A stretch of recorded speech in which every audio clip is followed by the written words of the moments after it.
मेरठ से, जहां पर अंकिता भंडारी हत्याकांड मामले में रिजॉर्ट के पूर्व सुपरवाइजर ने एक बड़ा खुलासा किया है। रिजॉर्ट में होते थे गंदे काम, ऐसा कहना है पूर्व सुपरवाइजर का।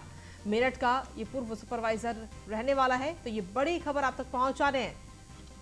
उत्तराखंड में जो अंकिता हत्याकांड हुआ उसको लेकर अब एक एक रोज हर रोज नए खुलासे हो रहे हैं। हालांकि इसमें अंकिता के जो हत्यारे हैं तीनों इस वक्त जेल में हैं, लेकिन अब इस पूरे मामले के सामने आने के बाद में लगातार अब एक एक खुलासा और हो रहा है। तमाम लोग जो वहां पहले काम कर चुके हैं वो अब सामने आकर के नई नई बातों का खुलासा कर रहे हैं।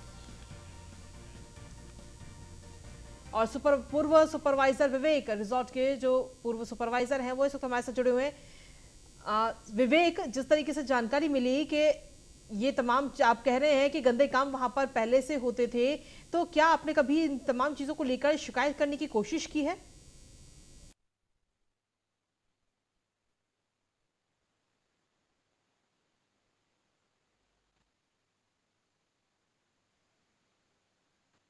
महीना जॉब करने के बाद मैंने वहां से इस चीज को लेकर वहां से हमने जॉब छोड़ दी थी। जॉब छोड़ने के बाद में फिर हमें वापसी बुलाया गया, ये बोलकर कि यहाँ से जो है हमने ये सारे काम बंद कर दिए हैं। इस चीज को बोलकर हमें वापसी बुलाया गया और हम वापसी चले भी गए 1 हफ्ते के बाद में। और जब हम वापसी पहुंचे तो हमने कहा ठीक है हम वर्क कर लेते हैं, और हमने दोबारा से काम करना स्टार्ट किया। पर जब 1 डेढ़ महीना हमारा कंप्लीट होने के बाद में हमने वहां से सैलरी मांगी, पुलकित आर्य से हमने सैलरी का जिक्र किया और हमने उनसे बोला कि हम यहाँ से जॉब छोड़ना चाहते हैं और जो हमारी सैलरी बनी है वो आप हमें प्रोवाइड कीजिए। तो उसके 2 दिन के अंदर ही उन्होंने हमारे पर चोरी का इल्जाम लगाया, और इल्जाम लगाने के बाद में उन्होंने हमारे साथ जो है मारा पीटी भी करी, जिसको लेकर मैंने पुलिस के पास कॉल भी करी थी, जिसमें कि हरिद्वार थाना और क्या नाम है ऋषिकेश थाना, दोनों थाने में मैंने कॉल करी थी पुलिस स्टेशन में। पर वहां से हमें जो है कोई निष्कर्ष नहीं मिला। सिर्फ हमें वहां से एक नंबर दिया गया था जो कि पटवारी जी का था। तो पटवारी जी को हम पहले भी जानते थे क्योंकि वो पुलकित आर्य के काफी अच्छे दोस्त थे और वो वहां पर खासकर आते रहते थे। तो इस चीज को लेकर हमें थोड़ी सी संतुष्टि नहीं थी कि वो जो ये हमारे साथ हुआ है वो इस चीज का जो है निष्पक्ष हमारा जो है वो करेंगे, मतलब कि हमें न्याय दिलाएंगे।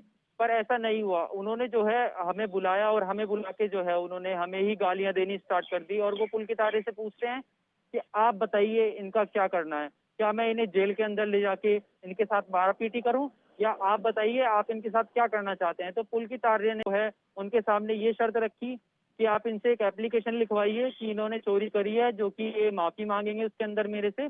और मैं अगर पुलिस कार्रवाई करता हूँ, अगर ये यहाँ पे कार्य नहीं करेंगे तो मैं इनके ऊपर पुलिस कार्रवाई करूंगा।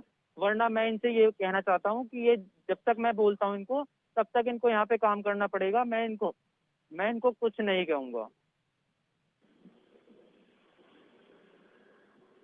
इस पूरे गिरोह में ये जो लगातार गंदे काम वहां पर कर रहे थे रिजॉर्ट के अंदर, कौन कौन लोग शामिल थे, इसको लेकर कुछ जानकारी मिल पाई है विवेक?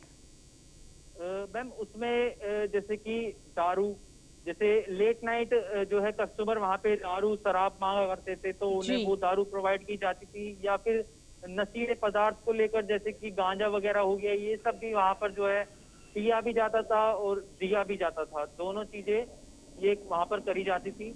और लड़कियों के बारे में बात करी जाए तो लड़कियां वहां पर पहले कुछ ऐसा नहीं था कि उन्होंने कुछ अपना स्टाफ रखे उनके साथ कुछ ऐसा क्रिएट किया हो।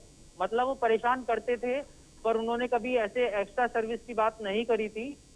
पर वहां पर जो है लड़कियां बाहर से आती थी, ये चीज तो है, वहां पर लड़कियां बाहर से बुलाई यानी कि जाती ये थी। कहना गलत नहीं होगा कि रिजॉर्ट को पूरा अय्याशी का अड्डा बनाया गया था? हाँ जी बिल्कुल, ये कहना गलत नहीं है कि वहां पर अय्याशी जो है खुलेआम होती थी। क्या पुलिस प्रशासन की तरफ से कभी कोई देखरेख नहीं की गई इसको लेकर कि यहाँ रिजॉर्ट में चल क्या रहा है? मैं पुलिस प्रशासन को लेकर उन्होंने इसलिए देखरेख नहीं करी क्योंकि अगर पुलिस प्रशासन को कोई कॉल करता था तो वो यही बोलते थे कि ये एरिया जो है हमारे अंडर नहीं आता जी। है और ये पटवारी क्षेत्र है, और इसको पटवारी ही इस मैटर को सॉल्व करवाएंगे। क्योंकि ऐसा पहले भी कुछ हमारे जो गेस्ट आते थे उनके ऊपर भी कुछ चोरियों के इल्जाम लगाए गए हैं, जिसमें कि पुलकित आर्य ने उनके ऊपर वो चोरी के इल्जाम लगाए थे। और पुलकित आर्य की राइटिंग में एक मेरे पास छोटी सी स्लिप भी है जिसमें कि पुलकित आर्य ने लिख के दिया था हमें सब लोगों को कि आपको उनके ऊपर क्या क्या आरोप लगाने हैं। जी। तो सभी कर्मचारियों को दी गई थी कि आपको ये आरोप जो है उन लोगों के ऊपर लगाने हैं। यानी कि पूरा खेल जो है वो पूरा प्री प्लान्ड चलता था वहां पर। हाँ जी बिल्कुल, क्योंकि वो पुलकित आर्य जो है वो एक बहुत शातिर दिमाग का इंसान था और बहुत ही ज्यादा गंदा व्यवहार था उसका हर किसी इंसान के साथ में। आपने बताया कि जब आप वहां से छोड़ने जा रहे थे तो उसने बोला था कि जब तक मैं नहीं कहूंगा तब तक आप नहीं छोड़ेंगे, तो उसके बाद में आपने कैसे जॉब छोड़ी वहां से? मैम वहां से मैं जॉब छोड़ने का तो हमारे पास कोई वो ही नहीं था, क्योंकि वो पहले जो है उनका रूम पीछे हुआ करता था, वो पीछे सोते थे। जी। पर वो ये चीज को लेकर कि कहीं हम भाग ना जाएं, उन्होंने जो है जो अभी अंकिता का रूम था उस रूम के अंदर वो सोने लग गए थे, जिससे कि कहीं हम भाग ना जाएं। तो हमें जो है दीवार कूद के रात को 3 बजे हम वहां से भागे थे। जी चलिए ठीक है, शुक्रिया विवेक हमारे साथ जुड़ने के लिए। तो अंकिता का जो हत्याकांड था उसमें हालांकि आरोपियों की गिरफ्तारी जरूर हो गई है, लेकिन अब जो लोग उस रिजॉर्ट में पहले काम कर चुके हैं वो अब एक एक करके निकलकर सामने आ रहे हैं और अलग अलग चौंकाने वाले खुलासे रिजॉर्ट को लेकर लगातार कर रहे हैं।